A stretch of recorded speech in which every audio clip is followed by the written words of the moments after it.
The Lazy Dads podcast contains lots of swearing. Lots and lots of swearing. You have been warned. You're listening to the Lazy Dads Guide to Movies in association with the Session Booth, your one-stop shop for video production, social media management and graphic design. Derek Jingle. Insert theme song here. Lazy Dads, Lazy Dads, Lazy Dads, Lazy Dads.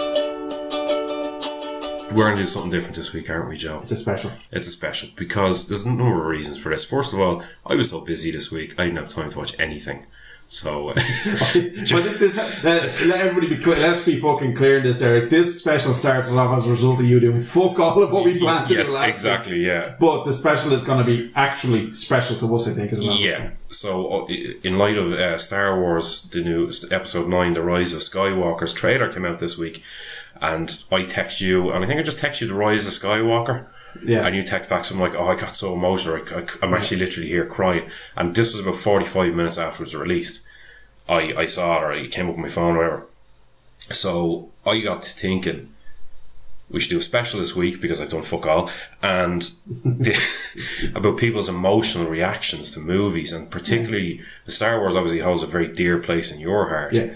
And there's certain movies that hold a very dear place in everybody's heart. Everybody who's a movie fan has movies that hold very dear. There's a reason why we're passionate. Yes, exactly, yeah. And there's obviously movies that we all love. Like, I'm going to give you an example before we kind of go into yours. The Godfather. I love The Godfather. It's a great movie. It doesn't hold a particularly emotional place in my heart. No, I agree. I don't get emotional about that. Yeah. I love actually 1, 2 and 3. I think 3 is a great film. Oh, so do I, yeah. A lot of people don't like 3. I think 3 is fantastic.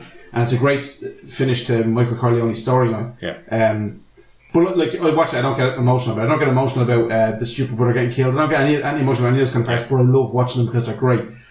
But there's a reason why a film can make you emotional, and I'm actually looking forward to delving into that with you. Yeah, so what, Joe, it doesn't necessarily have to be your favourite film, but what is the film that means the most to you? And again, it can be right now or it can be at any point in your life. Yeah, I can honestly say to you that throughout my entire time watching films, Star Wars, and I mean all of Star Wars, except The Last Jedi is a discussion for another day, but which is embargoed, by the way. Oh, which is embargoed. But all the Star Wars movies are so special to me that, like when I'm talking about the trailer, I watched that trailer, and as soon as I heard Luke's voice at the start of that trailer, I instantly I felt that the love just came on like a big lightning bolt, and I got so emotional because I heard Luke and I heard his voice. I'm even getting fucking emotional even thinking about his voice right now.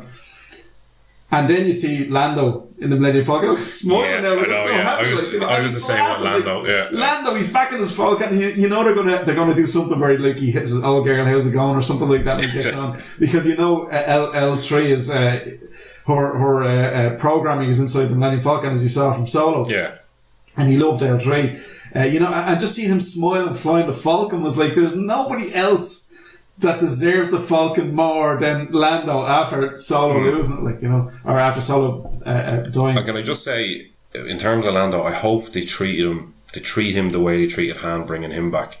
And the ending they gave Han was perfect. Yeah. And I hope that the ending they give Lando's perfect. I don't want Lando to die. No, but not even to die. I don't mean even I don't to think die. He will, though. No, I think even the end, like remember the end of him Return of the Jedi? Yeah, dancing around the exactly. Yeah. I mean, I want something like that. He doesn't have to die. I'm not saying kill him in the most perfect way. Just give him the perfect ending. Do you know the funny thing is, like, again, because Star Wars takes up a lot of my time, and if I could actually make a living somehow related to Star Wars, I'd be a millionaire because I just love it so much. I'm so passionate about it. But when it was announced that Billy D. Williams was reprising the role, I instantly got this idea of how they could reintroduce his character at the start of the film, and I had a vision of Cloud City, the Tabana gas mine in Cloud City, the famous Cloud City that we all know from Empire Strikes Back, and a First Order Star Destroyer descending through the clouds down to the idea, and then all the TIE fighters and troop transports just landing all around Bespin, and all that the New Order, First Order stormtroopers running through Bespin and taking her over and everything else. Well, yet there's no civilians, there's no populace there, and you can see all the First Order captains or whatever kind of going, there's nobody here, and then the Star Destroyer captain saying something like, fine, all the gas is for us, or something along those lines. But then you see Lando flying in one of his shuttles up into the atmosphere, and Lobot is on another ship. You remember Lobot? The boy you talked to us, and you just see Lando saying, blow it. And it just blows up Cloud City, and the explosion then ignites the band of gas, and the fireball engulfs the Star Destroyer and blows up the Star Destroyer. And I thought, well, wouldn't that be just the coolest reintroduction to Lando, like, you know? But all these things go through my head, and I get so emotional because, like, you know how cool Lando is. Yeah. Like, he had no, in Emperor, like, he had no option but to betray Han, even though that wasn't his end game. His end game was, I have to fuck off my friend here, but I'm going to get him back. Yeah. Even when you're watching, you know, could you imagine watching Empire for the very first time? You'd start off going, Lando, you bastard, like, you know, and then all of a sudden you're going, Lando, you fucking hero, like, you know. Like, so I got to that, so I'm only up to that point in the trailer, and I was like, and it's just Lando laughing flying the Falcon, and it just means so much. And then you see somebody, it might be Leia, I think it might be Leia because the hands look old, but it could be Rey looking at the gold medal that was handed out at Yavin after the destruction of the Star Destroyer. Not Chewie's medal, anyway. And the Death Star, even, sorry, not Chewie's medal. But it's obviously Luke or Han's medal, and somebody's looking at it. And that really got me going too, because that's obviously somebody has preserved it, has looked after that, and more than likely Leia. And then seeing the Death Star, chunks of the Death Star, like lying in an ocean off somewhere, and I was trying to figure out which Death Star would that be. Would that be the second Death Star or the first Death Star? Well, the dish was built on the second Death Star, even though most of the second Death Star wasn't completed yet, or a quarter of the second Death Star wasn't completed yet. Which one might it be? The Emperor was killed on the second one, so is his aura or something entombed there, or that's why they have to go there, or are they going there for the Kyber crystals? Because you remember in Rogue One, the reason for them harvesting all of the Kyber crystals from the planet Jeddah was to power the reactors in the Death Star. Yeah. So are they going there to maybe get Kyber crystals? What's the story? Where are they going there? Like, you know, but why would, you know, surely if there was Kyber crystals in that wreckage, they would have been picked clean by scavengers or all sorts by now at this stage. So there's so much going on, like, you know. Do you want to know what I think it is? Go on. I think the Knights of Ren are there, protecting at the wreckage. Protecting whatever the Emperor is, whatever his soul or aura or whatever it is encased or trapped in. That's just my speculation. But at the end of the day, like, you know, like, okay, Jedis can go on and live on in the Force. Why can't Sith Lords go on and live on the dark side of the Force? Oh, absolutely, yeah. It makes perfect sense. But when I was actually watching the Star Wars Celebration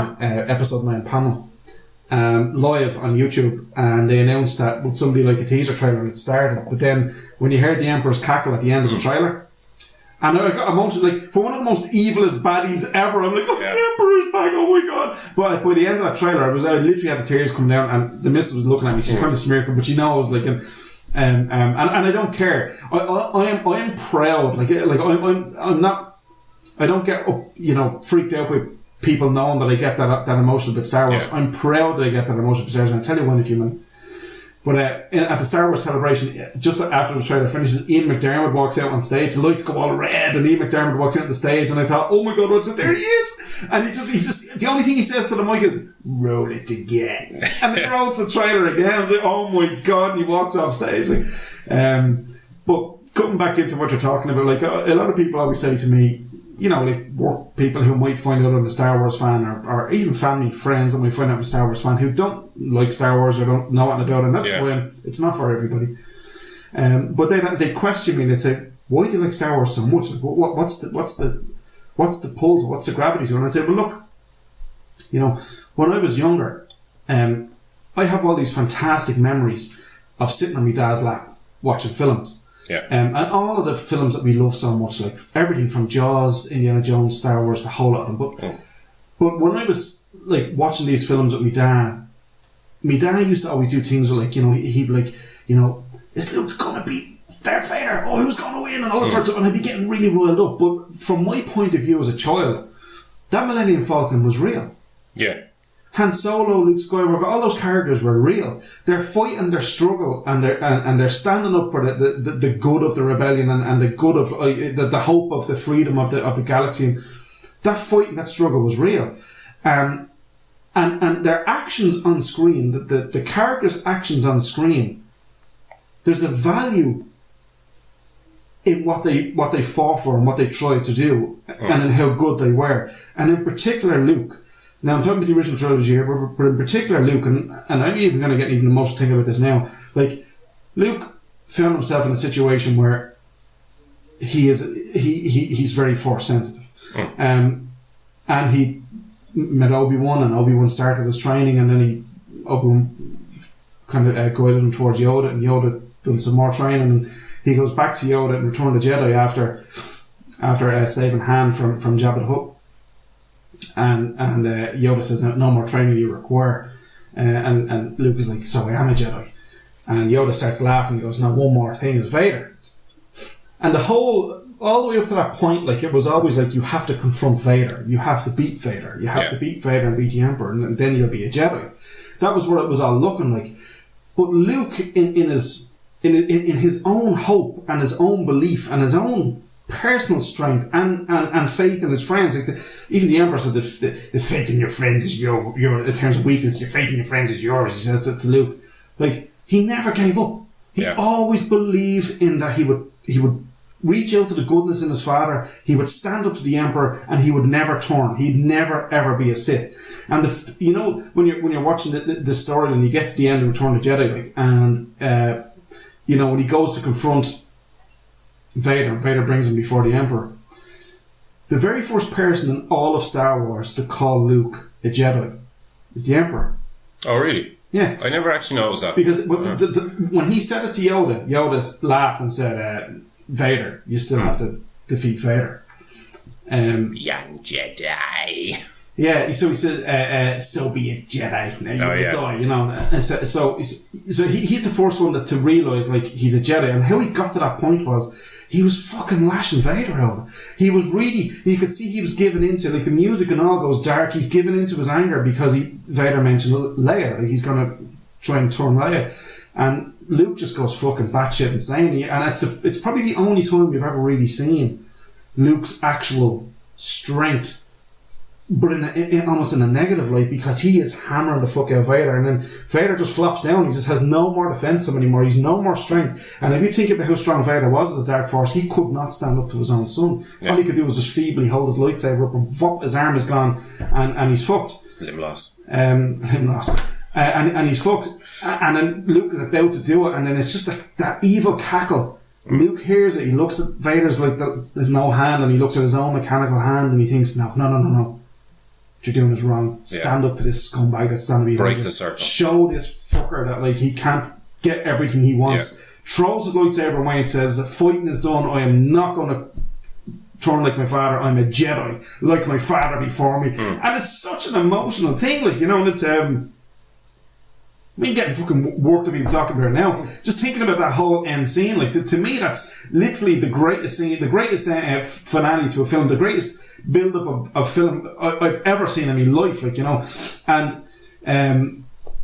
and even when, like, the you see how evil the fucking Emperor is when he's just fucking lightning, and he's doing it in a way that he's torturing him first, like, because he could have easily just killed Luke straight away, but he's enjoying it, like, and he's like, you can see him smirking, and he's that horrible fucking face. And Vader does two looks. He looks at the Emperor, looks back at Luke. Yeah. Looks at the Emperor again, and then just says, no way, and then lifts him up and fucks him down a reactor shaft.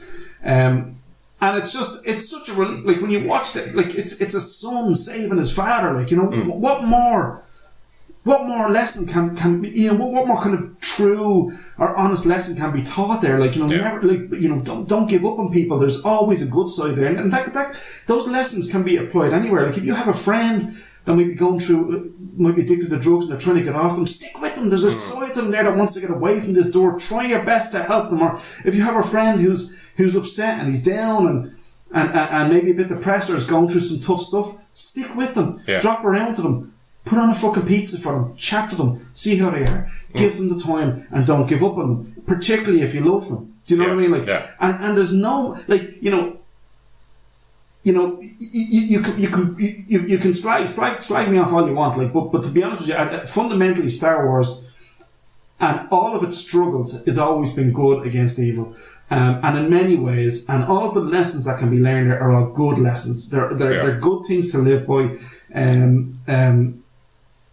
And that's why I love Star Wars, you know, and I'll still get emotional. But even if you go back to the prequels, at the end of Revenge of the Sith, because you know this is happening, you know what's coming. A lot of people give out and they say, "Oh, look at the state of Anakin in Episode 1." I said, "Well, Anakin was good. He was born good. He was a good kid." Like, you see, I think people's struggle is to reconcile. I don't think it's the character as such. I think it's actually the actor who played him. And I'm not pissed on the sequels here. I'm not a big fan of them, but I'm not pissed on them because this is your piece to talk about. I just think that people struggle to reconcile the performance of, what was his name? Jake Lloyd with Vader. No. I think it's too much of a departure. Think about yourself when you were 12. No, I know. You were literally 1,000,000% different to when you were 12. No, I know that. But if you look at Luke through the first 3 films and the way he matures, you see Luke start off as this little bratty kind of teenager and work his way up to be that Jedi. You watch those, whatever it is, 6 hours of film, you can watch Luke's journey. I just think that people found that it was too much of a disconnect between Vader and this child, because they were used to seeing Vader. If it had started off with him and worked its way up to Vader, because if you work, I mean, I'm not a huge fan of Hayden Christensen, nor the prequels. He's brilliant. But he does a good job. He goes he's from fantastic. this, but he's this bratty teenager, works his way up to this evil Sith Lord, and then becomes Vader. That's not disconcerting. You know what I mean? It doesn't disconnect. You can clearly see the movement of the character between those 2 points. But I just think that people found that when you go from Vader, the last thing you've seen is Vader with the helmet off being redeemed. And then you go back and 20 years later, whatever it was, you see this child. No, it's nearly 50 years later. Yeah, but you know what I mean? Yeah. It was. No, it was 20 years later. Oh, was it? No, it's 20 years between Revenge of the Sith. No, in terms of real time, I mean. But it's... Oh, sorry, I beg your pardon. Yeah, it's about 20 years. Yeah. So, you know, Vader's in his, like, pushing 60 or whatever. No, I know that, yeah. No, what I mean is in terms of real time, you go from, Return of the Jedi was 83, am I wrong? 87. 87. So you're talking 12 years. Actually, it wasn't as long as I thought. I'm sure it was 87. Hold on, I have to double check that. But it was 12 years. Sorry, I just need to close this door. The fucking door's open. He's up and out again, folks. He's up and out again. I'm back. But I think people just found it disconcerting. They couldn't reconcile. Like, I always have that problem with characters being swapped out in sequels. If it doesn't feel, even if they're not swapped out, if it doesn't feel like the same character. You said 83, didn't you? Yeah. It was 83. Well, it was 16 years. Like, it's still... You know, and a lot of people like us wouldn't have been alive. And we went to see Phantom Menace in the cinema. I was 13 or 14 when it came out. Yeah. And I had seen, obviously, Star Wars growing up when I was 6, 7, 8. And I watched it before. I remember going to see it in the cinema when it was re-released, and I was fresh in my mind, and I seen it on the big screen.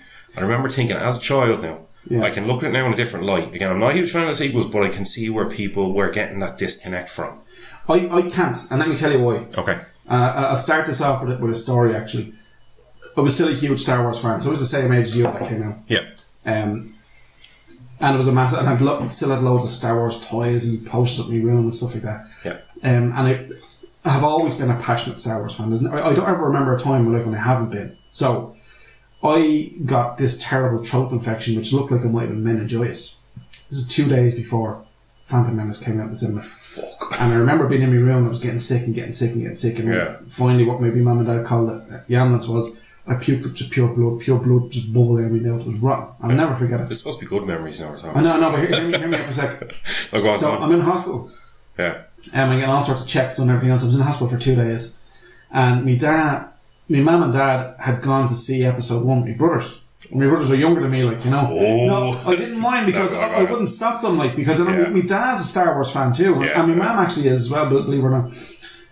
But they came up to see me, and my dad, like, this is coming back to, again, why I love movies, not just Star Wars, I love movies. My dad always did this great thing when he'd go to see a film, particularly a film I wasn't able to go see because I couldn't go, being too young. One particular one of memory is Bram Stoker's Dracula. And I was a huge fucking horror fan as a kid. Like, if my dad come home from the cinema, he'd be like, "Oh, Joseph, you want to see this bit?" Where he goes up and telling me all these bits, like, and then he impales a fella and you see the body slipping down the spike, and I'm like, "Oh, I can't wait to fucking see this film." But he used to always do this every week. They came up to visit me in the hospital, and my dad was sitting on the edge of the bed, and he wouldn't tell me much purposefully because he wanted me to experience in cinema. And I was like, but is there like a main ship in it, like the Millennium Falcon or something? He goes, there might be now, there might be. And there's a big sleek silver ship. And I was like, who owns that ship? I'm not telling you. I was like, oh God, I can't wait to get the fucking see this film. I was so excited about the next level. And I was so excited about getting in to see it, like, you know, and when I got in to see it, and by the way, my mum and dad and my brothers visited me, they were like, it's fucking brilliant, it's an amazing film, it's an amazing film.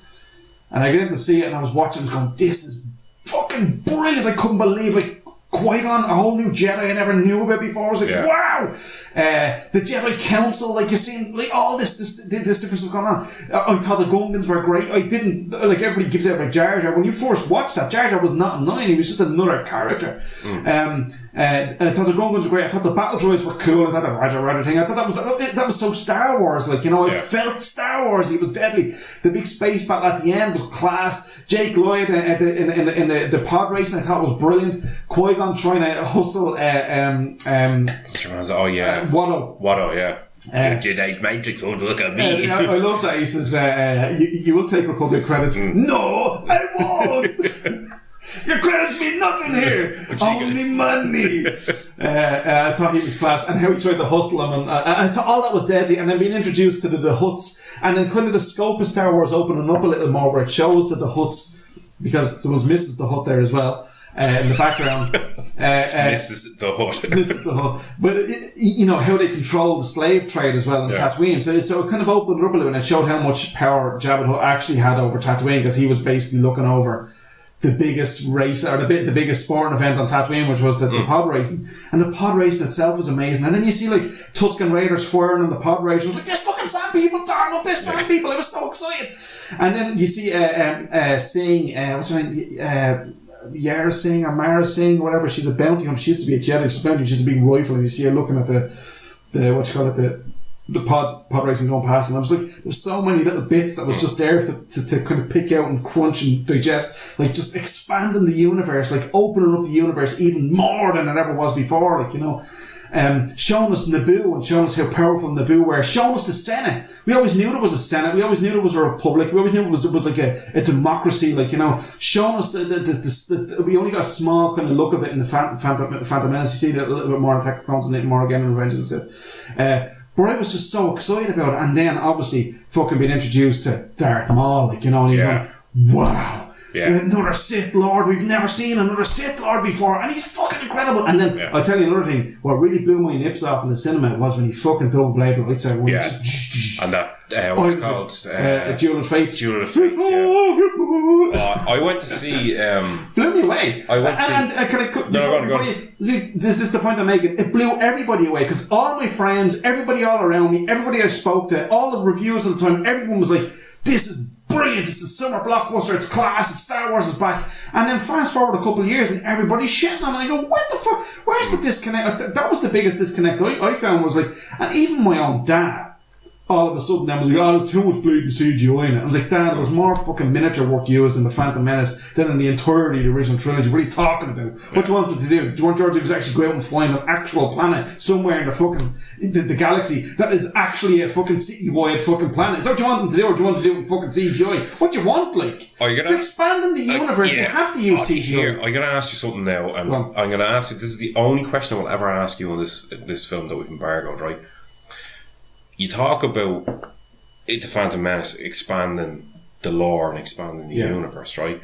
And I remember one of my main points I loved about Star Wars, I talk about the original trilogy now here, and watching them as a child, watching them even as an adult, you can see, with only seeing a couple of planets, the amount of scope out there. And even you say about Jabba the Hutt, what's his fucking story? Where does he come from? Yes, you know, from a planet called oh my god, I can't believe. Go on, sorry. Go on. No, but I mean, even within, there's a planet like the Hutt or Huttney or something like that. Yeah, but even staying away from all that expanded universe stuff, expanded lore. But within the three original films, it shows you so many places, and even like you're looking at Bespin and you know, the forest moon of Endor and Yavin Fort, Centauri Moon. Yeah, all these places. Is the problem with that embargoed film that it doesn't bring enough of that to the table? And the one bit that it does bring to the table is that fucking poxy fucking casino planet, which is the worst hour, half an hour, 40 minutes in Star Wars. Canto Boy, But I want you to very specifically answer that question. Yeah, fair enough. Is that the biggest problem with that, or your biggest problem with that embargo film? No. My biggest problem with the embargo film is the handling of Luke's character. Okay, you've said that before. I'm just wondering. Don't go any further than that because we're embargoing this. I was just wondering, because you brought that point up quite specifically about the prequels. Is that your biggest problem with that? No, because the prequels did a good job. You have to remember, you're watching the prequels and it's before the original trilogy, and it's expanding it's showing the galaxy that it takes place in. The size of it has gotten bigger, and then it makes you kind of realise just how big the Empire was. It does a great job of feeding into that. For me, and for a lot of my Star Wars friends I talked to, they feel the same way. But no, when it comes to the embargo film, no. There's a couple of problems with the embargo film, but the biggest one is the treatment of Luke's character. It was just wrong. Yeah. The second one is just not bothering to tell Paul what their plan was and sending all the rest of them off on the Canto Boy team, which leads them to all being captured on board Bleeding Snoke ship, which leads them then destroying most of the Bleeding Resistance before they land on. No, you've said this. No, so we're cutting. There's many problems there. I know. Many stupid problems. I thought that maybe that was the main underlying problem that maybe you hadn't quite realised. No, I don't mind that. No, but even like we're introduced to Acto and we're introduced to Canto Boy. I suppose it's another planet, and it's in the fucking canon now, whether you like it or not. And we're introduced to Crate, the planet that they had their final. And you don't see me touches. He goes salt, as in, hey everybody in the cinema, it's not snow. This isn't. You know what I mean? Is the only reason they did that? To make sure people know No. That's Garrett Edwards. I know it's Garrett Edwards, the director, but there's no point to do that. Like it was just to show Garrett Edwards in the film. It's like you going out into your backyard and touching the muck. That's muck, Joe. It's definitely muck. I have a problem with that. As far as that, it's like the Hitchcockian fucking cameo. I fucking hate that. You know when Hitchcock used to walk on the background? I don't mind that. That's fucking stupid. I just dial down for murder. He's walking in the street and he just turns and looks at the camera. Yeah, it's the director. It does break the wall a little bit, doesn't it? It does take you. Yeah, I've often said that about films that do pull you out of the film a little bit, and you're right. That does do that to an extent because you're waiting for Hitchcock's thing, but I throw it back at you and say, well, we're waiting for what's his face, Stan Lee's intro. No, you see, I've a little bit different feelings with that. Well, I suppose you know the Marvelous fun, Hitchcock was serious to a large degree. Well, not even that. I was saying to you earlier on, I was watching Spiderman Into the Spider-Verse today, and I watched it in the cinema. Fucking amazing film. He has a cameo in that, and it's really well done. It's not subtle in any way, shape or form. I know you're waiting for the Stan Lee cameo to show up, but actually another good example is, have you ever seen Teen Titans Go, the movie? No. Great fun film for kids. It's actually quite funny. But Stan Lee has a cameo in that, and it's like he appears and it's this big sign saying Stan Lee, and it's pointed at me. It's my cameo, and he's dancing around, and you're going to go to him. That's DC as well. That's the other part of the joke. And you're going to say, Stan, this isn't a Marvel film. Brilliant. Oh, sorry. It starts off with him in the background, and he's sweeping up in the Hollywood lot, and he starts poking his head around the corner like that, he starts waving and shit. And the Teen Titans are there, and then they fuck off, and he runs up the camera, hi, it's me, Stan Lee, and starts dancing around the place. But you are expecting that, but as you say, Hitchcock's was trying to be subtle, whereas Stan Lee isn't. But Garrett Edwards, same fucking thing. Like Simon Pegg had a cameo in Star Wars and it was nice and subtle. Your man had a cameo in Guardians of the Galaxy. What's his fucking name? The actor from Serenity, Firefly. He's a great actor. Nathan Fillion. Yeah, your man from Slither you were talking about last week. Yeah, he had a cameo in that, nice and subtle. But just that Hitchcock shit, and that did annoy me. That was the only reason why that tasting the fucking salt or sand, it could have been white sand. Doesn't matter a fuck. It was only to show it Garrett Edwards, and that's my fucking problem. I have a feeling that bleeding goon fucking Ryan Johnson purposely said, I better make sure the audience knows this isn't snow, because there was so much moronic stuff happening in the film that I wouldn't put a fucking past him. Like, the simple fact that okay, the sublight speeds and you're at a certain distance and you're keeping a certain distance from the other ships. Why call back all the TIE fighters? We're drawing a line under this. You've ranted about this. I've ranted about it before. I don't want that. And I want to talk about stuff I'm passionate about. Right, go on. And I want to go back to the prequels and talk about, Anakin. and Obi-Wan is a big part of it too, because obviously Qui-Gon's dead at the end of. Can I just throw something out here? Now, this is a personal opinion. Ewan McGregor is a definitive Obi-Wan for me. Ewan McGregor is amazing. Yeah. Can I tell you something? When they announced the Obi-Wan film and Ewan McGregor reprises the role, I can honestly tell you the very first shot of him when I'm sitting in the cinema, I'll be gone. I'll be. Is that happening? Like there's it's all hearsay. There's nothing definite. But it would be ridiculous for them not to do it. Look how much money Rogue One made. It was massive. I know Solo was a different story, but there was all sorts of embargoing going on with the neck bag bleeding toxic fans because of Kathleen Kennedy and all sorts of nonsense going on at the time. And it was released at a poor date as well. Solo's a fucking great film. Again, I don't like the first 20 minutes. Everything after that's fun. The first 20 minutes, I love the first 20 minutes. It introduces Corellia, which is fantastic. You see all the shipbuilding going on, because we always knew shipbuilding happened around Corellia, blah, blah, blah. Anyway, but just like, I mean, it's just printing money. Like, you do a good Obi-Wan film, it's literally printing money. Just do a good Obi-Wan trilogy, please. Let me see more Obi-Wan. Ewan McGregor is fantastic as Obi-Wan, and particularly Revenge of the Sith, because in Revenge of the Sith, they've already been fighting the Clone War for so long, both of them, both Obi-Wan and Anakin, and they're both very weary to war, and they both learned and matured exceptionally quickly, and a hell of a lot more quicker than they would have been if they were just going off doing their peacekeeping missions for the Jedi Council, as they would have been in peacetime, like, you know. But just before you go any further, I think that that mirrors Luke in episode 4, 5 and 6 quickly matures is Obi-Wan in episodes 1, 2 and 3. Do you know what I mean? Not to the same extent. He's not a whingy. Not to the same. He doesn't follow the same pattern as Luke does, but he matures the same way as a character. Well, he has to mature. He becomes a general in the clone army. Do you know what I'm saying? I know that legions of troops under him. Yeah, but what I'm saying is, you look at it's a parallel to the way Luke matures as a character between the episodes 1, 2, and 3 for Obi-Wan is the same as episodes 4, 5, and 6 for Luke. Do you know what I mean? You can absolutely say that. You could, and by the time you get to Revenge of the Sith, Obi-Wan, and a lot of non-Star Wars fans who would have watched it would have picked up on it, but Obi-Wan is on the Jedi Council. He's a master. He's considered to be a master. He's on the fucking council. Like, you know, it's the highest honor a Jedi can achieve, is to be on the council. And he is a council member, as well as being a general, as well as being a teacher to Anakin. But in the meanwhile, you think of it like, think of yourself, imagine if you had all that power and you knew you were more powerful than Obi-Wan. Like, and he actually was. He just didn't know how to wield it properly. And that was his failure when he fought Obi-Wan, is he didn't know how to wield his power properly. And I remember a lot of people giving out about Revenge of the Sith and saying, oh, he just basically kneeled down and all of a sudden he was a paddy and killed those younglings in Jedi Council. I was like, well, the point I was trying to get across to anybody who, did you see Padme and my dad? She just died in childbirth. But like, the point I was making was, but there's a lot of stuff here. It was a great impression of toxic Star Wars fans, or whatever. That is literally how the toxic Star Wars fans go on, just idiots. But a lot of them are forgetting the fact that once you give in to your anger and your hate, that's it.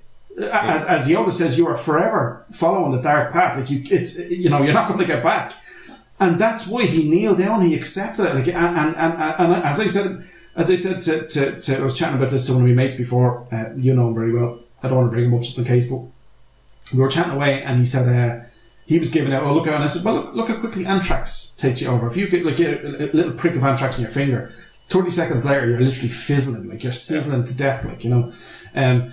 Maybe that's how quickly the dark side just converts all your midichlorians and just turns you into a fucking evil cunt straight away, because he was fucking evil. He had turned evil that quickly. He went in, he slaughtered the kids, and he was so entrapped in his own fucking... he was torturing himself. He was torturing himself over and over and over, thinking about Padme, thinking about her dying, thinking about all his foresight he was getting with the future visions through the Force of Padme dying in childbirth, thinking about all this sort of stuff. And that's why he's just completely converted. Like, he will do whatever Sidious tells him to do. Yeah. He'll go in, he'll kill kids, he'll do anything. And the other thing as well is, when Padme confronts him then, when he goes to Mustafar and confronts him, and then he's like, we can join together.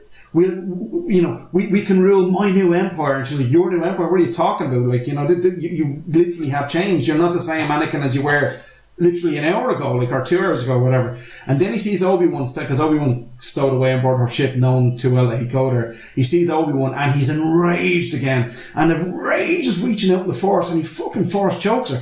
What else did he do to her when he was Force choking her? Did he fuck around with her circulatory system?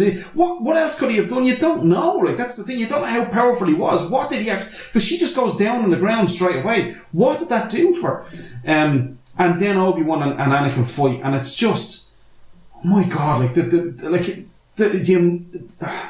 it's so charged. It's so emotionally charged, that whole ending, like, you know. And I remember there's a bit in it where they parry the same, but they do the same motion, and they're both missing each other, and then they go to do a force push. And I remember another friend of mine that you know very well slagging that off, and oh, just see, look, it was just choreographed, it was in sync, and it's in sync because they train together. Yeah. They know the same parries, they know the same moves, they've literally done the same move, and they're showing how level these men are, like, in terms of actual fucking saber dueling. And when they've done the force push, they basically pushed each other equal distances away, and it showed that although Anakin is the chosen one, he is more powerful, he doesn't know how to wield it yet because he hasn't completed his training. He's not a master yet. So it is kind of, he is just like a fucking loose cannon. And that's why Obi-Wan stays composed through the whole thing, gets the high ground and fucking does him in, like. And then that bit at the end, and we shouting, I was like, you are my brother. Yeah. It's like, oh my god. I slightly disagree that he turned like that. I don't think that happened. I think that was,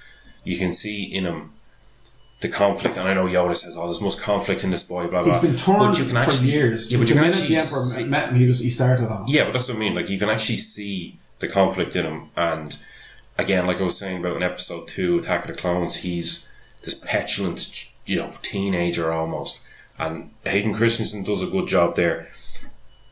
I'm going to say about the prequels, I don't love them. I think the story's fantastic. I just think it could have been framed better. One of the big problems I have with the prequels is, you know, the scene where the Emperor is telling Anakin about Darth Plagueis. It's a great scene. It's a great scene.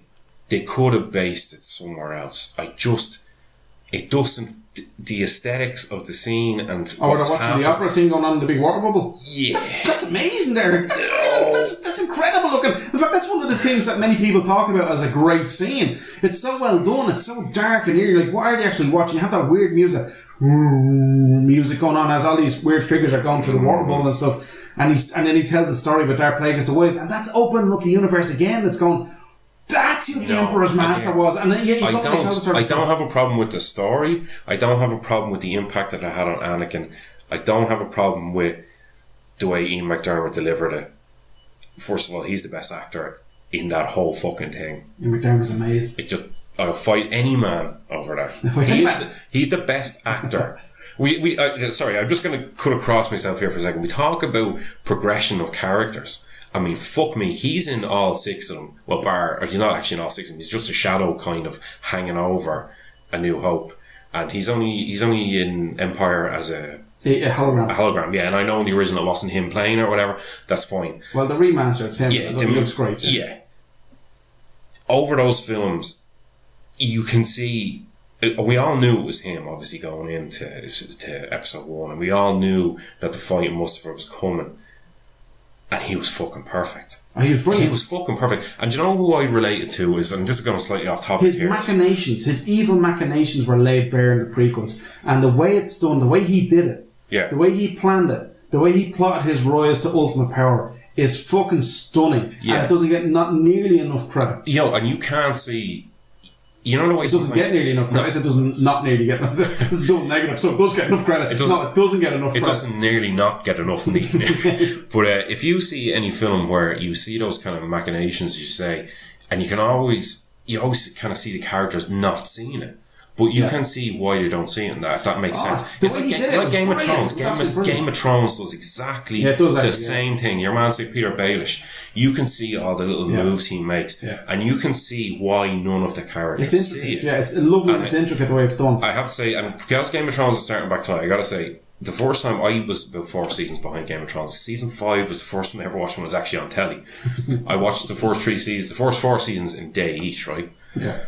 And I remember thinking it was all tits and dragons. Oh no, it's so much more. The political shit in that, I love. It's like a political drama. Yeah, I love that shit. I also love the tits and dragons, but I love that shit. You need to watch that show, Kingdom. It's exactly the same. Yeah, you were saying that. Minus Yeah. dragons. It's not dragons, but it's the political kind of manoeuvring and everything else that goes on that show. It's a special show, Kingdom. Kingdom, I know, I'll check that out. Right, but I have to finish up as to why I love Star Wars. Yeah. In one sentence, give me one sentence why you love it. Not a big fucking long sentence. Like, No. Okay, this is going to be hard. Let me try and manoeuvre this now. Okay, it's impossible, isn't it? it really is impossible. You've been talking for 40 minutes about it, and you can't fit into a sentence. Okay. I'm only joking. You don't have to put it into a sentence. No, you I'm will going never to be able try. to. I'm going to try. Star Wars, along with a lot of other films, in fairness, but Star Wars in particular, because of all the toys I had, the vintage toys and everything else, it was like a fireball into my imagination. Yeah. It sparked my imagination and has kept my imagination alight for so long. And Star Wars has been that light in the dark. It's always been the light. Whenever you're feeling down or something, even when you're younger, like, your first girlfriend and you split up and you're, oh my God, I loved her, and then nonsense. But I always went back to Star Wars. Yeah. Star Wars was always the anchor. And the memories I have of Star Wars, watching it with my dad, and playing with me vintage Star Wars toys as a kid with my dad. Yeah. They're beautiful memories. But then finally, the lessons to be learned in Star Wars are real. Yeah. They're genuine. They're real. The storyline is beautiful. The redemption of certain characters is beautiful. The sacrifice of certain characters is just amazing. And all told, I love Star Wars. that's about it. And there's so much more I could talk about. I could talk days and days and days about Star Wars, and I am conscious about the fact I'm hogging most of our time here, and I don't want to be. But I love Star Wars. Okay. I also love Star Wars. Oh, no, you do. No, I do. I wouldn't be as huge a fan as you are, and I certainly wouldn't be a toxic fan. And even I can not disconnect from it. I remember the first three films, and I can watch the first three films and take them as they are. 4, 5, and 6. 4, 5, and 6, yeah, sorry, episode 4, 5, and 6. If you even take them as they are, right, take them as three standalone, a 6-hour kind of story, it's fucking perfect. That's amazing. It has everything. Do you know what I mean? I'd even throw it out there and say the dance on Endor was a perfect end.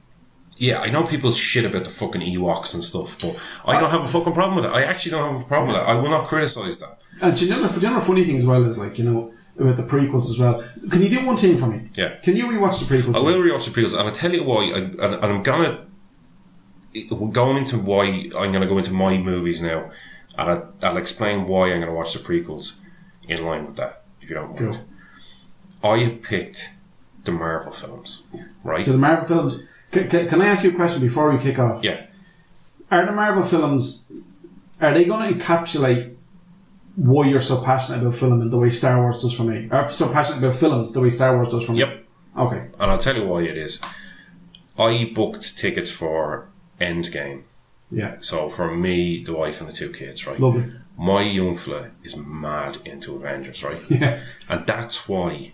Because It's I'm getting that same feeling now. I've been a kid again in the cinema. Yeah, I can't wait to go see it with him. Yeah. And he's like, Daddy, am I going to be able to go to the toilet? And I said, you can if you want, but you'll probably miss it. It's 3 hours long. I'm picking up early from his mammy's, all this stuff. And it's an event. And we were talking about making cinema an event. This is an event. Oh, it really is, yeah. Do you know what I mean? Yeah, And yeah. the Marvel films have become an event for me because of his passion for them. Now, I went to see most of them in the cinema. When he started to get into them, I've seen every single one bar I have the only one I didn't see was Doctor Strange. Oh, and Ant-Man and the Wasp. in the cinema. Two, I didn't see the cinema. No, when he started getting into them, and this was around the time of, I think it was just after Avengers 2, he started to get into them. No, they were made before he was born, and he was only born in 2011. It's like Avengers only came out in 2012. But it's that thing where he's like, we're deciding what movies to watch, and he even said today, I haven't seen The Incredible Hulk yet. I said, well, you're not missing much. And he says, it's so disappointing that film of my favourite Marvel character, which is also my favourite Marvel character, the Hulk, yeah, is so disappointing. And Thor Ragnarok is kind of a Hulk film, though. Yeah, exactly, yeah. And we love Thor Ragnarok, and, again, like, it's that whole, he's there and he's playing with his toys, his Marvel toys. Now, obviously, none of those films are around when I was younger. And I remember loving like Batman '89 and the Dark Knight trilogy. I love the Dark Knight trilogy. I think they're brilliant. Yeah, I know you were saying that before, but I think they're absolutely brilliant. But they're not comic book movies. No. You know, they're good Batman movies, but they're Batman not. is a dark character, and the storyline is dark. But it doesn't have to be dark. You know what I mean? He came from a dark position, you know, like he's born of darkness. Batman is, you know, he's born of his parents getting shot right in front of him. Yeah, I know. You know? And but Spider-Man's born of darkness, born of his. Well, he's bitten by a radioactive spider, but not really. But they're actually, yeah, fucking just scratch everything. Scratch that fucking argument there. Scrap there. But no, the Marvel stuff is fun. Yeah, it can go dark. It can go emotional. For sure. It can go silly. Yeah. It can go serious. All in one movie. They're an absolute rollercoaster. This is the Star Wars of our time. Star Wars is Star Wars over time. No, what I mean is, from a cultural phenomenon point of view, and there will be people sitting there in 20 years' time talking about the Marvel films the way other people talk about Star Wars. I agree. But the only problem I have with the Marvel film is Marvel films is you were so inundated with them, we're so saturated with them that there's almost too much to pick over. Do you know what I mean? No, I don't think that's a bad. People keep saying that as a bad thing. I don't think that's a bad thing. Okay, that's fair enough. If it's quality, it's quality. That's it. Full stop. Like, but that's the problem. It's not all quality. Agreed. It's not all quality. I agree. I was really looking forward to Iron Man 3. I thought Shane Black, Ben Kingsley, fucking Iron Man. And I was disappointed in Iron Man 2, and I have never been so disappointed in a film. I thought, I didn't think what's his name? Mickey Rourke is the baddie. What's the baddie's name? No, that's Iron Man 2 you're thinking of. Whiplash. Yeah, he wasn't great. No, he wasn't great. Number 3 then, Kingsley. I mean, it had its moments in fairness, but and it did actually get dark. Number 3 got dark as well when they blow fucking Stark's it was his office building or his house or his house, and they tear it asunder. Like, that's kind of dark in fairness. Yeah. And it shows why Potts is starting to have second thoughts about staying with him and shit like that. Yeah, but then he turned into an unkillable super beast at the end for no fucking reason. But then you've something like Thor Ragnarok, which is fun. Wow. It's disconnected from the Marvel universe insofar as that it doesn't actually have any impact on the storyline, bar obviously all the Asgardians leaving Asgard or whatever. Yeah. But for 2 hours of that 2 hour 10 minutes film, it has no impact on the greater Marvel universe. Then you've Captain Marvel, which is fun. It's like a fucking road trip film. And then you've like the Winter Soldier. I wasn't a big fan of the first Captain America, but I loved the Winter Soldier. The Winter Soldier was phenomenal. It's an espionage film. Yeah, it's Robert fucking Redford. When you're trying to tell people that, no, definitely watching, like, it's all just superheroes. No, there's so much more. Please watch it. Like, Yeah, and you watch Civil War, which is like Avengers. Civil War is amazing. 2 or Avengers 3, whatever one that came out after. Again, it's. The Civil War is Captain America number 3, isn't it? Yeah, but what I'm saying is it's eventually... It's essentially exactly. And it opens up questions and it's moral ambiguity. Exactly. The whole thing. Yeah, exactly, yeah.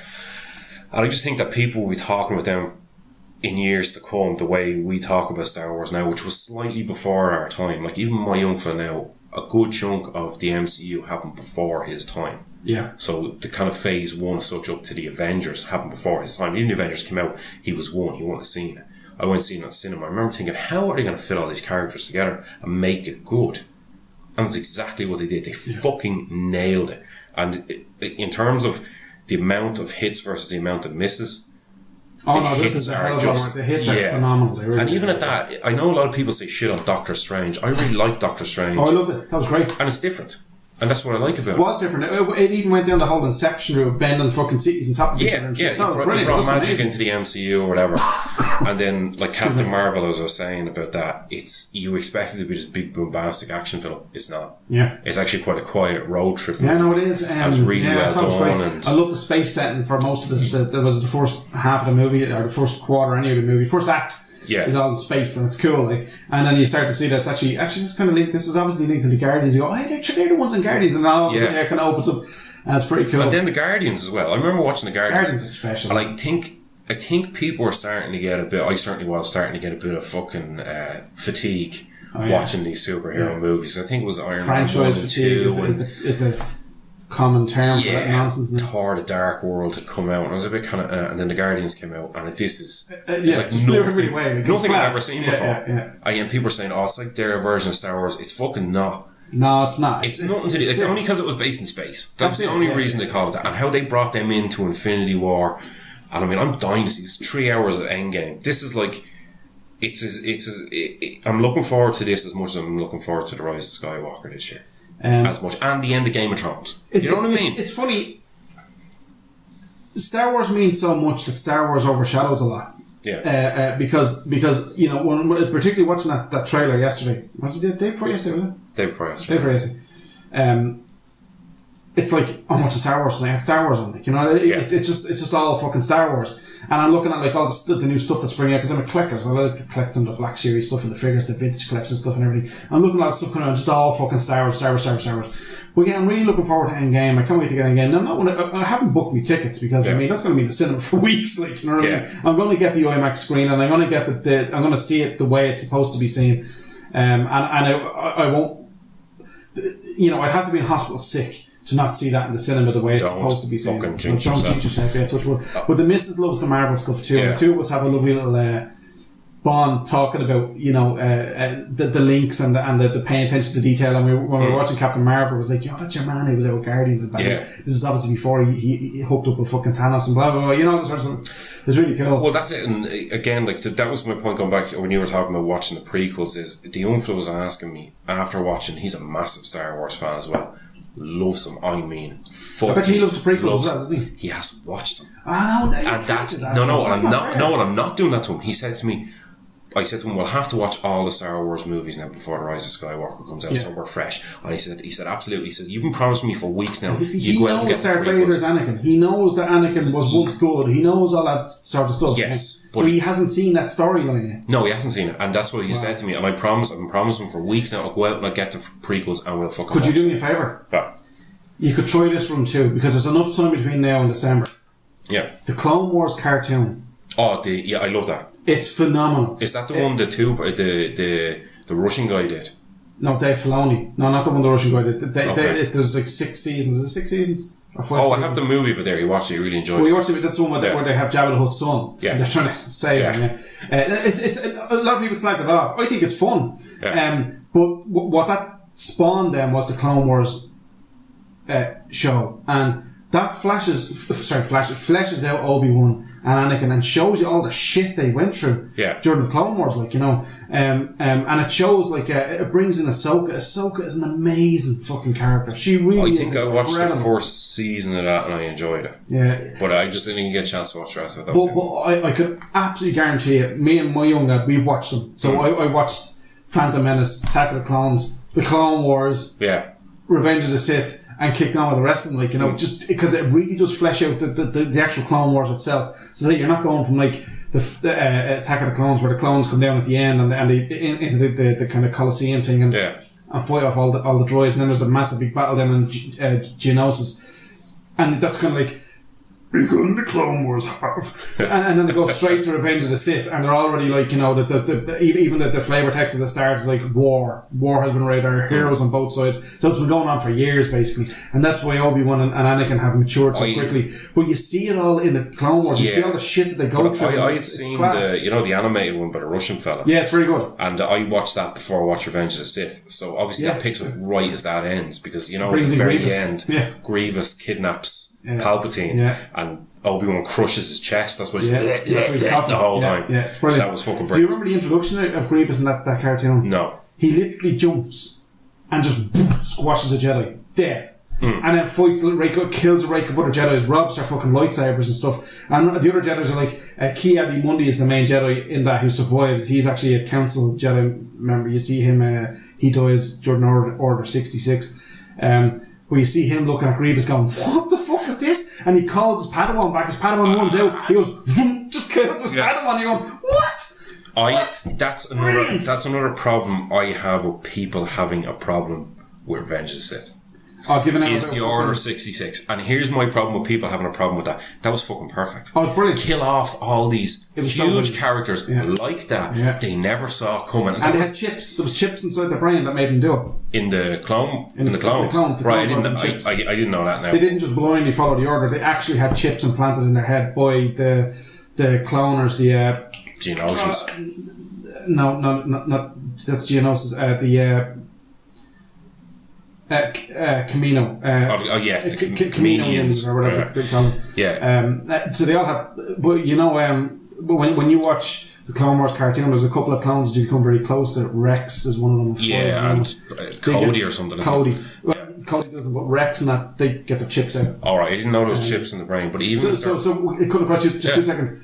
I'm not going to give anything else away because I could spoil a major thing that happens in the Clone Wars cartoon if you ever do decide to watch it. And I have it on Blu-ray if you want to take a lens of it as well. More than welcome. Yeah. And I really do recommend it because they are brilliant. Can I actually tell you one little bit that happens in the Clone Wars that just blew me away? No, I want to watch it. Just one little thing, because this will really get... Anakin is on his Star Destroyer, his Republic Star Destroyer, right? His Republic cruisers, battle cruisers, I can't remember what they're called. Anyway, you know what they are, the big ships, the big Republic clone ships. And Anakin is a general. He's the only ship up against a fleet of fucking droid battleships. Loads of them.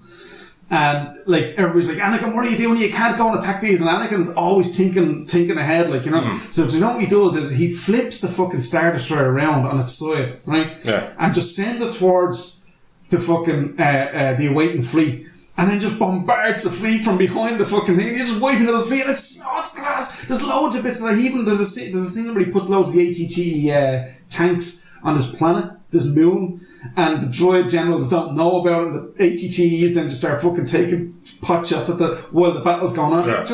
It's full of amazing scenes like that. It's really, really worth watching. I didn't know. Sorry, just to go back to the chips in the head thing. I didn't know that. Yeah, there you go. And I don't fucking care. Do you know what I mean? Even if I didn't know. Yeah. You know, it's like these clone troopers have been 66. Yeah, these have been bred for one specific purpose. And it was this Lord Sifo-Dyas or whoever it was put the order in. Sifo-Dyas. Yeah, we all knew there was something going on there. And again, nobody saw it coming. Nobody saw the Emperor turning like that. He's doing little bits and pieces in the background, and they all turn, and then they kill all these massive characters like that. I had no fucking problems with that. I thought that was brilliant. And the propaganda then that was spread about how the Jedi tried to overthrow the Senate. A lot of people don't realise that the Senate was actually still in place in A New Hope. And it's only in the middle of A New Hope, once the Death Star is built, that the Emperor then says, right, the Senate's no more, regional governors are going to control the galaxy. Yeah. And the Death Star is going to be a fear behind everything that's going to keep everything together. And you go, wow. The Death Star. I mean, look. Death Star. Well, if you're going to name a weapon, you know what I mean? That's the thing, like, the Emperor controlled everything through fear. Like, you only called it the Black Stormtroopers, the Death Troopers in Rogue One. Yeah. I remember another friend of mine going, why do you call it Death Troopers? It's stupid. It's like, because the Emperor controls things by fear. It's the equivalent of, like, fucking pirates having skull and crossbones on their flag. It's fear that keeps everything under control. That's why they're called the Death Troopers. They're space Nazis. Yeah. That's it, yeah. I wonder, though, at the end of, do you know how I'd love to see episode 9 end? Is like the Nuremberg fucking war trials for the First Order. The Emperor sitting there like, yeah, General Hook sitting there fucking chains. Although that might happen. Did the New Republic actually capture instead of the last hour of it is fucking war trials. That'd be fucking brilliant. I was watching a fascinating documentary there the other night on speaking of war trials, your man Radko Mladic. Oh, fucking the Bosnian. The scumbag. Fuck me. It was fucking frightening. Is that on Netflix? Is it? No, I was watching it on TV. Right. But Jesus, fucking frightening. He was up in The Hague, wasn't he? Yeah, he was found guilty there not too long ago, or his appeal was thrown out. Yeah, but this is the original verdict back in 2017. Oh, sorry, yeah. But Jesus, fucking frightening, and they're bringing in witnesses and stuff, and obviously, I don't know if you've ever sseen any of those trials in The Hague. Was that the father brought the father in? Whose family was killed in front of him? No, they had some old woman they shot a video of her husband calling the son and the rebels out of the woods, saying, it's okay, I'm here with the Serbs or the Bosnians or whatever, and then they killed him and threw him in a mass grave. And they're showing this woman the video, or they're showing it in court, and you're seeing these horrible lawyers saying, he's a national hero, blah, blah, blah, blah. Oh, Christ. They actually believe it. No, it's not even that. I wouldn't mind. I'd almost have time for someone selling their soul for a few quid. But these people actually believe that he's fucking innocent. Actually believe that he's a fucking hero, Yeah. But, hopefully the Star Wars episode 9 doesn't go down that road. Fuck me. Oh, Jesus. Oh, man, square the circle. No. But, there's none of that in Marvel. You know, there's no fucking intergalactic fucking trials. No, but there's a lot of in-team bitching that causes civil warfare. Yeah. Now, don't get me wrong with what I'm going to say about the Marvel films. Some of the things I have a bit of a problem with.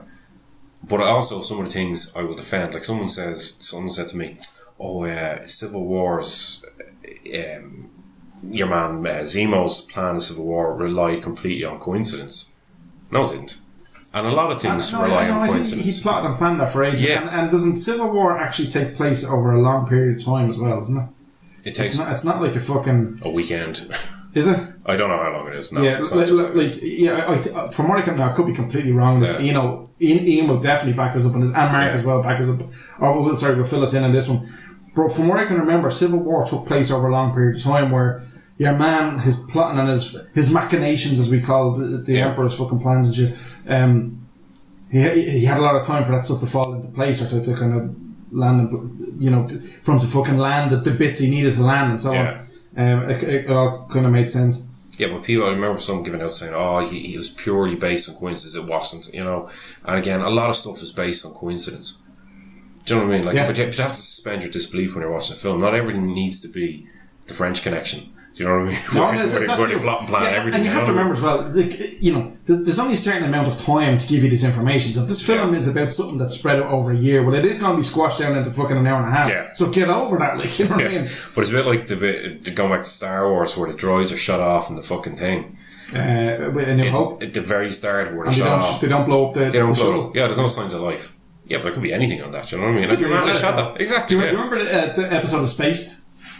No, I never watched Spaced. There's a bit where they're showing one of the girls, like, the original trilogy, and you hear, like, the end of Return of the Jedi happen, and they're all sitting there, and Simon Pegg is kind of sitting down, he's like, how was it? Is it the guy that lived downstairs? One of them said something about, like, chaos theory. And like, what do you mean chaos theory? I says, well, how everything that just happened did so as a result of one man. I'm like, what are you talking about? The gunner on the Star Destroyer started New Hope. If you had blown up the pod, there'd be no Star Wars. And they're all like, whoa. And then Simon Pegg goes, I've got Jaffa Cakes in me jacket pocket. And he goes out and gets Jaffa Cakes. Actually, there are 3 films I was watching, I was thinking of watching. I was listening to someone review them on the internet there. The Cornetto trilogy. What do you think of them? Shaun of the Dead. Oh, no, they're great. World's End. Yeah, I love them. World's End's probably the weakest of the trade, but I still love World's End. The bit where Nick Frost smashes through the window at the pub, or the door of the pub in World's End, is one of the funniest fucking scenes I've ever seen. The whole fucking thing. No, I think the whole thing, all 3 of them start to finish are brilliant. I've never seen a trilogy where it's like Simon Pegg plays a different character in each equally as well. Nick Frost does exactly the same thing. Especially the third one, he's just fucking uptight, kind of straight laced. Yeah, he is. And then that's it. When he just goes mad and smashes through the door of class. I was listening to a review online, and I remember watching this scene, but I couldn't quite put into words how it made me feel. You know the scene where Simon Pegg and Hot Fuzz is standing there and 2 Andys are kind of weaving in and out of shot, talking in his ear.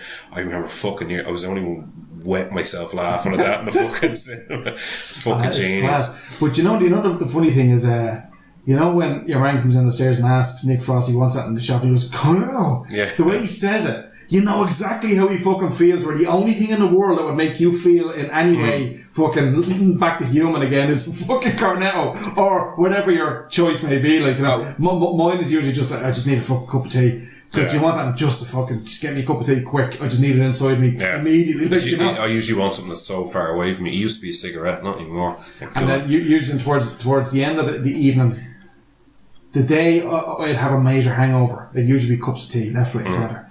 And then toward the evening time, it's right, snack box. Yeah. Fucking snack box is happening tonight. You know what I mean? I'm usually a beer in the morning kind of man, if I can. Oh, Jesus Christ. That's probably out the same can you were drinking last night. It was just a warm beer. Oh shit, that's the can I pissed in. I remember years ago, I went to a stag down in Doolin in Clare, like the edge of the world, you know? Yeah. I got fucking hammered. So I woke up in the bed the next morning. I wasn't sure where I was, you know. So I got a fucking wake up and look around. I was like, where the fuck am I? So I saw a can of fucking Bavaria sitting beside me. I went, oh no. I reached over and it was still sealed. I'm like, yes. You're such a macker. Best day ever. But do you know what I'm thinking? There's so much more I want to talk about memories and stories of individual films that have nothing to do with Star Wars that are really special to me.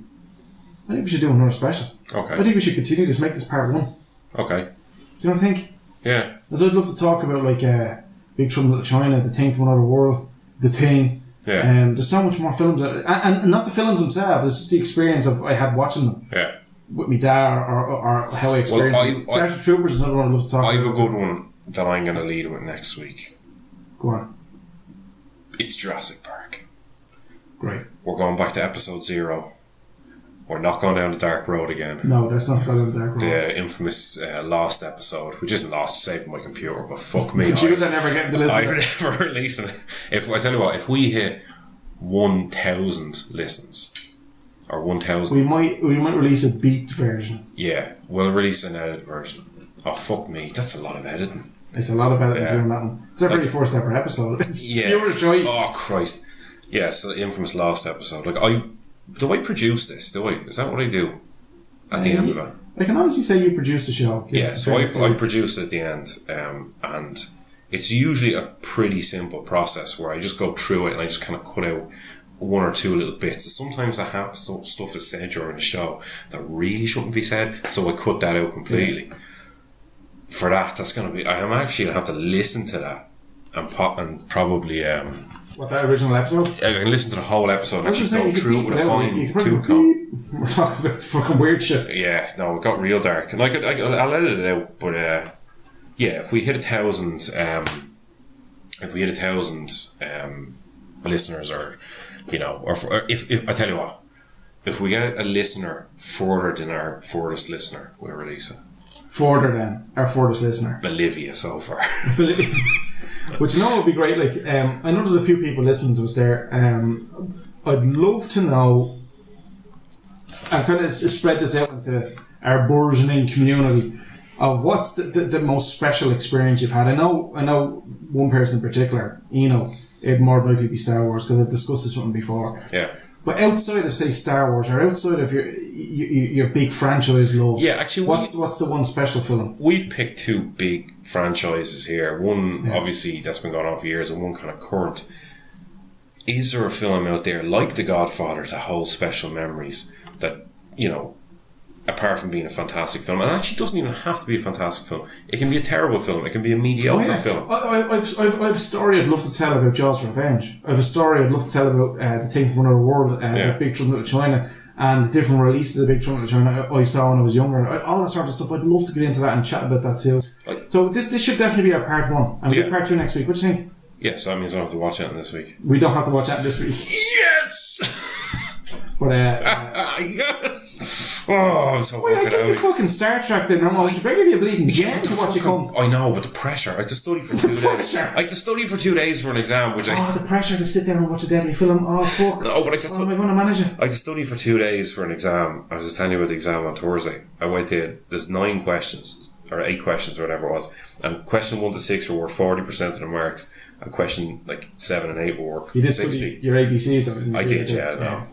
But I got to the end of question 6. I was like, Jesus, I'm fucking flying here. And your man says 5 minutes left. And I was like, oh no, no. So yeah, it's been a long week now. But the only thing is, next weekend is my holiday weekend. So we should have plenty of time. Well, we'll definitely work it in. But I definitely think this should be a 2-parter special. Yeah. Because I definitely have stories. Like the next one, our next special, we don't mention Star Wars, we don't mention Marvel, we just talk about the other films that are really special to us. Yeah, so that's the way we should do it. I've got 2 or 3 now. Yeah. And I'd love to tell the storyline, the storylines, the stories behind them, or my memories of watching them. Now, you've already told your Jurassic Park getting attacked by a homeless person story. Yeah, was that in episode 1? The last episode? That was a different episode. You sure? I'll have to go back and listen. I'll go back and listen to it. Yeah, I don't want to do the hassle in that. Yeah. Because that is a funny fucking story now, for because I'll have to... No, it's definitely not in episode 1. Because episode 1 went real dark. I remember laughing very hard at that. And I'm pretty sure that it was episode 1. Okay. So yeah, if anyone further than Bolivia listens, we'll release episode 0, and if we get 1,000 listens, we'll release episode 0. And by the way, Ian, I know when the same person listens twice, so don't bother listening to it 1,000 times yourself, because I'll know. Okay? You were told, Ian. You were told. Or, you know, in fairness, if you want to listen to it 1,000 times, please do. Will I live check the stats now while we're doing this? Is this an actual on-air live check of the stats? Yeah, and I'll tell you how many listeners we're at, and I'll tell you the furthest listener as we sit here. Okay, let me just check that. What's the password there, Joe? I don't know. Is it Joe, Derek? I'm only joking. Don't fucking say it. I want fucking. Is it Joe, Derek?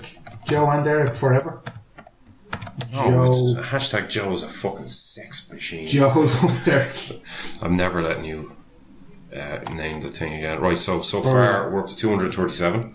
237 total plays. Total plays and downloads and stuff. And let's see where our most furthest one is.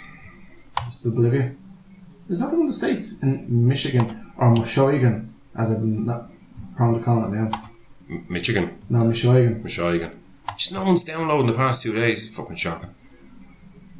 Hang on, I need to put up to all time here. Last 3 months. Let's see where we're at. Yeah, Bolivia's still the first. That's further than Michigan. Yeah, I think Bolivia. Michigan, sorry. Michigan. Yeah. Well, culturally, definitely. Okay, fair enough. Yeah, so that's the challenge out there. So if you know anybody that lives further away than Michigan or Bolivia, Bolivia, get them to listen, and we'll release episode 0, the last episode. Cool. That's Dodson's Revenge. That's what we do. That's the reward. Yeah. And like, you know, people who listen are going, what? Why did they release this? What's this is pure shite. Well, I put a teaser in at the end of this episode. Jesus, don't. Or do, whichever, I don't know. Like, you know. No, that'll take too much editing, producing, and and we are the lazy dads. Exactly. Yeah. For fuck's sake. Now the real question is: do I do this tonight or tomorrow? Which? Do I do this tonight or tomorrow? The editing. What do you think, dude? What do you think yourself, man? We could probably have this conversation after. We could turn the mics off exactly, and actually have this conversation. Folks, thanks for listening. Yeah, absolutely. It's actually been exhilarating talking about my passion for Star Wars, and that's literally the tippy tip of the iceberg of how much I love Star Wars. I could talk about it all day long. There's so much I'd love to talk about. But during the week, I'm going to think of a few films. I am not going to watch them. That is one of the provisos here. Don't watch them. Oh, yeah, absolutely. So our part 2 is films that we're passionate about that aren't part of Star Wars or Marvel. Yeah. That's that. Yeah. Thanks for listening, everybody. Yeah. See you soon. How do I turn this fucking thing off?